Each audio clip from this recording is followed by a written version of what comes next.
All right, Shalom. I want to start off by giving all praise, honor, and glory to Yahweh Bashim Yahweh Shai. Double honors to the apostles and the elders of Great Millstone. Peace and salutations to the hopefully elect. Coming at you with another lesson to the spirit and power of Yahweh Bashim Yahweh Shai. There's a bug out train going on, and a lot of people are hopping on board. It's the book of 1 Timothy chapter 1, verse 4. It says, neither give heed to fables and endless genealogies, which minister questions, rather than godly edifying, which is in faith, so do. So let's go into this word. Fables, all right? And you had a lot of this madness going on back then. And the same thing which you see happening now took place back then. So fables in the Greek, mythos, all right? It says a speech, word, saying, a narrative or story. And it's not, we know it's not a true narrative. Why? Because a fable is something that is fiction, something that is false, a falsehood, okay? A tale, a myth. You see? A lot of fables are going around. Now, let's get this real fast. The book of Ecclesiastes, chapter 1, verse 9. It says, the thing that have been, it is that which shall be, and that which is done is what shall be done, and there is no new thing under the sun. All right. So like I said before, what was happening in the days of old, you see these same things happening today at a much higher rate.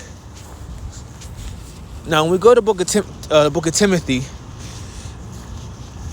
let's start at the book of Timothy, chapter 1, verse 2. It says, unto Timothy, my son, right? This is Apostle Paul speaking through Timothy through the Spirit, right? Which is, he's likened to his spiritual parent, his spiritual father.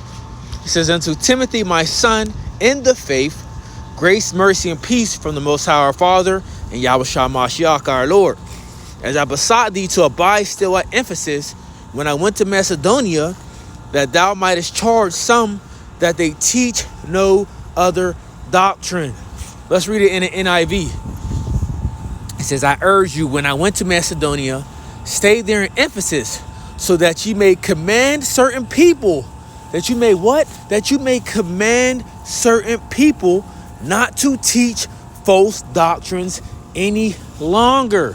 So what was Timothy doing? He was rebuking, he was correcting, and he was admonishing for people to not teach false doctrine, right? Let's get this, because a lot of you individuals, you're mad at the rebuke that goes forth from Great Millstone. And this is something you're supposed to do, a part of the ministry.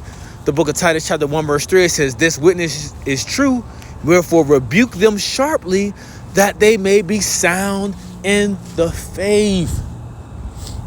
Okay? So we're supposed to rebuke people that's going off in doctrine sharply. Right? Let me see something real fast. Verse 14, it says, not giving heed. What else? Not giving heed to Jewish fables and commandments of men that turn from the truth. Let's read it in our NIV. Verse 14, it says, and will pay no attention to Jewish myths. Going back into the fable word, right? And will pay no attention to Jewish myths or to the merely human commands of those who reject the truth. Let's get a precept. Let's go to the book of 2 Timothy chapter 4, verse 2. Preach the word. Be instant in season, out of season. What are you to do? Also, reprove, rebuke, exhort with all long suffering and doctrine. Right? So as you're doing these things, right, you will start to understand, you will start to see, and as you continue in the faith, as you continue in this walk. Verse 3, for the time will come when they will not endure sound doctrine. And this is what you'll start to see. Okay? For the time will come when they will not endure sound doctrine, but after their own lust shall they heap to themselves teachers having itching ears. You see a lot of Israelites falling off or hopping on this bug out train, okay, boarding this bug out train, with these different teachers, okay, which we would liken them into conductors.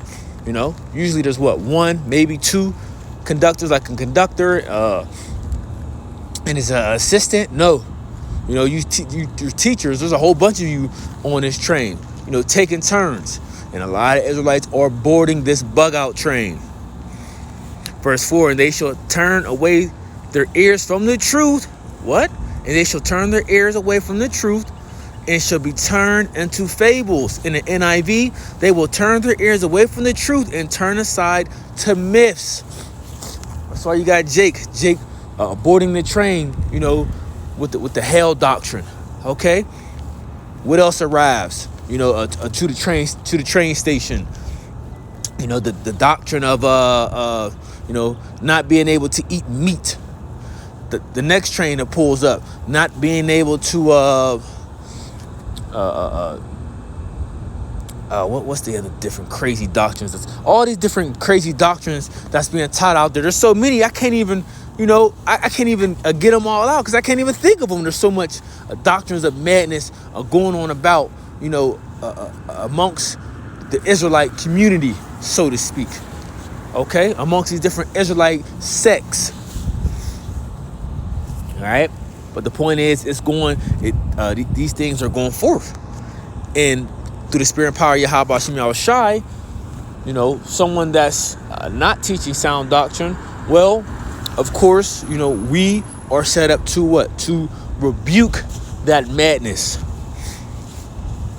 We're supposed to call it out. We are not to, turn from it.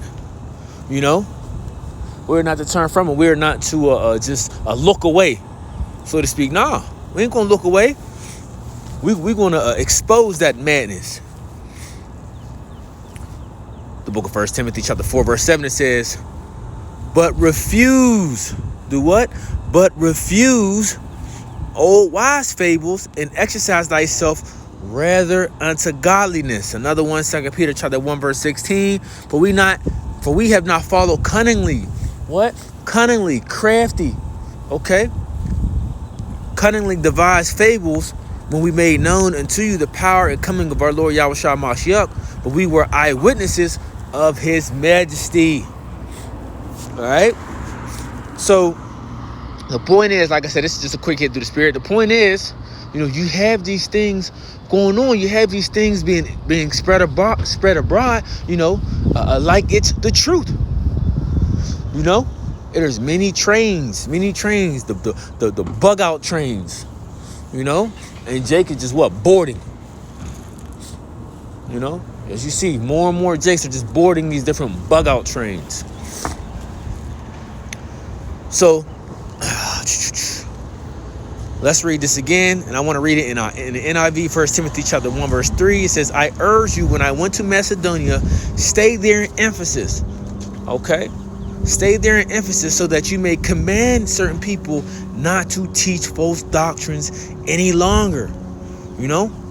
Timothy was being told to the Spirit, look, man, put a stop to that. Okay? Tell them don't teach that madness. The same thing as you see from the apostles and elders on down. What Great Millstone is a saying through the spirit power Yahweh Hashem Yahushai. Verse 4, or to devote themselves to myths and endless genealogies. Such things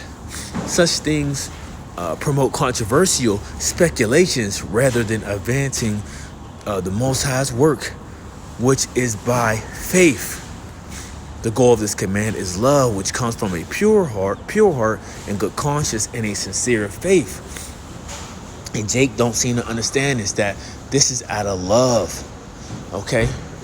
That we are rebuking, that we are admonishing, that we're correcting them through the spirit and power of Yahweh by Hashem Yahushua, that they may teach the right things, that they may teach the things which ought to be taught, okay? Matter of fact, I got one more. Yep, Proverbs chapter 27, verse 5. Open rebuke is better than secret love. Just a quick hit. Till next time, I want to say shalom.